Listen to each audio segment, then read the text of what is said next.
ଗାଁରୁ ଆସନ୍ତି। ଗୋଟେ ଗାଁରୁ ଶାଶୁ ଆଉ ବୋହୂ ଦୁଇ ଜଣ ଆସନ୍ତି, ପ୍ରତିଦିନ ଆସନ୍ତି ଆଉ ବସନ୍ତି। ମୂଳରୁ ଶେଷ ଯାଏ ଶୁଣନ୍ତି, ଭାଗବତ କଥା ଶୁଣନ୍ତି। ଜଣେ ଗାୟକ ଗାନ କରୁଥାଏ, କଥା କହୁଥାଏ। ଏପରି ହଉଥାଏ। ଦିନେ ଯେ ଭାଗବତ ଗାନ କରୁଥିଲା ସେ ଗାନ କଲା, ଆନନ୍ଦେ ବୋଲ ହରି ହରି ହରି କରିବେ ଭବୁ ପାରି। ଆନନ୍ଦରେ ହରି ନାମ କର, ତାହେଲେ ସେ ହରି ଭବସାଗରରୁ ପାର କରିଦେବେ।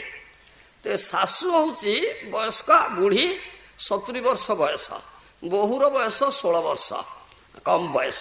ଶାଶୁ ବୋହୂ ଦୁଇ ଜଣ ଶୁଣୁଥିଲେ। ଶାଶୁ ଶୁଣିଲା, ବୋହୂ ଶୁଣିଲା। ଶୁଣିଲା ପରେ ବୋହୂ କଣ କଲା ନା ସାଙ୍ଗେ ସାଙ୍ଗେ ବାଣୀରେ ବିଶ୍ୱାସ ସ୍ଥାପନ କଲା। ରେ ହରି ନାମ ଏ ପ୍ରକାର, ହରି ହରି ନାମ ଉଚ୍ଚାରଣ କଲେ ଭବସାଗରରୁ ପାରି କରିଦେବେ ସେ ହରି। ସେଇ ମୁହୂର୍ତ୍ତ ଠାରୁ ସେ ହରି ନାମ କରିବାକୁ ଆରମ୍ଭ କରିଦେଲା। ଆଉ ଶାଶୁ କିନ୍ତୁ ଶୁଣିଲା, କିନ୍ତୁ ସେ କଲା ନା। ତ ଗୋଟେ କଥା ଶେଷ ହେଲା। ଯେ ଯା ଗାଁକୁ ଗଲେ ଫେରି, ଶାଶୁ ବୋହୂ ଗାଁକୁ ଗଲେ। ତାଙ୍କର ଗାଁ ଖଣ୍ଡେ ଦୂରରେ ବାଟରେ ଗୋଟାଏ ନଈ ପଡ଼େ। ନଈ ପାର ହେଇକରି ଆସନ୍ତି, ଅତିକ୍ରମ କରି ଆସନ୍ତି। ସେ ନଈଟା ହେଉଛି ଜୁଆରିଆ ନଈ। ଜୁଆର ଆସେ, ଆସିଲା ବେଳେ ଆଣ୍ଠିଏ ପାଣି ଥାଏ, ପଶିକି ଚାଲି ଆସିଲେ। ଗଲାବେଳକୁ ଜୁଆର ଆସିଛି, ବହୁ ପାଣି ଆସିଯାଇଛି। ବେକେ ପାଣି କି ନାକେ ପାଣି ହେଲାଣି ସେତେବେଳକୁ। ବହୁ ଆଗରେ ଚାଲୁଛି ହରିନାମ କରିକିରି, ହରେ କୃଷ୍ଣ କୃଷ୍ଣ କୃଷ୍ଣ ହରେ ହରେ, ହରେ ରାମ ରାମ ରାମ ହରେ। ଶାଶୁ ପଛରେ ଚାଲିଛି, ଯାଉଛନ୍ତି। ବୋଉ ହରିନାମ କରି କରି ଅତି ସହଜରେ ସେ ନଈକି ପାର ହେଇକିରି ଆର ପାରରେ ପହଞ୍ଚିଗଲାଣି।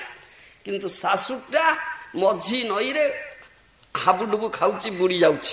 ତା ନାକରେ ପାଣି ପଶିଲାଣି, କାନରେ ପାଣି ପଶିଲାଣି। ସେ ଦେଖିଲା ବୋହୂ ଗଲାଣି, ଆର ପଟରେ ଛିଡ଼ା ହେଇଗଲାଣି।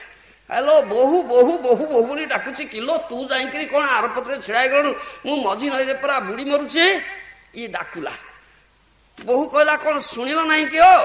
ସେ ପରା ଭାଗବତରେ ଗାନ କରୁଥିଲେ, ଆନନ୍ଦେ ବୋଲ ହରି ହରି ହରି କରିବେ ଭବୁ ପାରି। ଆପଣ ହରି ହରି ହରିନାମ କରୁନାହାନ୍ତି? ଯୋଉ ହରି ଭବସାଗରରୁ ପାର କରିଦେବେ। ଏ ନଈଟା କି ଛାର, ଏ ନଈଟା କାହିଁ ପାର କରିବେ ନାହିଁ? ଆପଣ ହରିନାମ କରନ୍ତୁ। ଇଏ କଥା କହିଲା ବେଳକୁ ସେ ଶାଶୁ ରାଗିଲାଣି। କଣ ତ ମତେ ପାଠ ପଢଉଛୁ? ତୁ ମତେ ପାଠ ପଢିବୁ? ମୁଁ ଶାଶୁ, ତୁ ବୋଉ ହେଇକି ମତେ ପାଠ ପଢିବୁ? ରାଗିଲାଣି।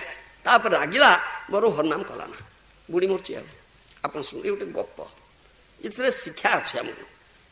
ଦିହେଁ ଯାକ ଶୁଣିଲେ, ଶାଶୁ ଶୁଣିଲା, ବୋହୂ ଶୁଣିଲା।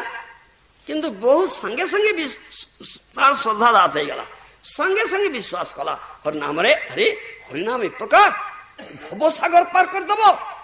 ତେ ସହଜରେ ସେ ନଈକି ପାର ହେଇ ଚାଲିଗଲା, ତାର କିଛି ଅସୁବିଧା ହେଇନି। କିନ୍ତୁ ଶାଶୁ ତ ଶୁଣିଲା, କାହିଁ ସେ କଲା ନାହିଁ ହରିନାମ? ତାର କାହିଁ ଶ୍ରଦ୍ଧା ଜାତ ହେଲା ନାହିଁ? ଇ ଗୋଟେ କଥା। ସହଲା ଅର୍ଥାତ ବୁଢୀ ମଲାଣି, ଅର୍ଥାତ ହରିନାମ କରୁନାହିଁ। ବୋଉ କହିଲା ସେଟା କରୁନି। କଣ କାରଣ? କଣ ୟାର କାରଣଟା କଣ? ଅନେକ ଲୋକ ଆସୁଛନ୍ତି, ଶୁଣିବା ପାଇଁ ଆସୁଛନ୍ତି।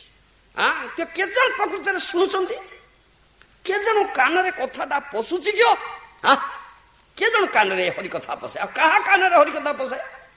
ଏଇଟା ଗୋଟେ ପ୍ରଶ୍ନ ନା। ଯାହାର ଦୃଢ ଶ୍ରଦ୍ଧା ଅଛି। ଆଉ ଗୋଟେ କଥା ଅଛି ମଧ୍ୟ, ଯାହାର ଏ ଭୌତିକ ଆସକ୍ତି, ଜଡା ଶକ୍ତି ତୁଟି ଯାଇଛି, ତାରି କାନରେ ହରିକଥା ପଶିବ, ନହେଲେ ପଶିବ ନା, ତାର ଶ୍ରଦ୍ଧା ଜାତ ହବ ନା।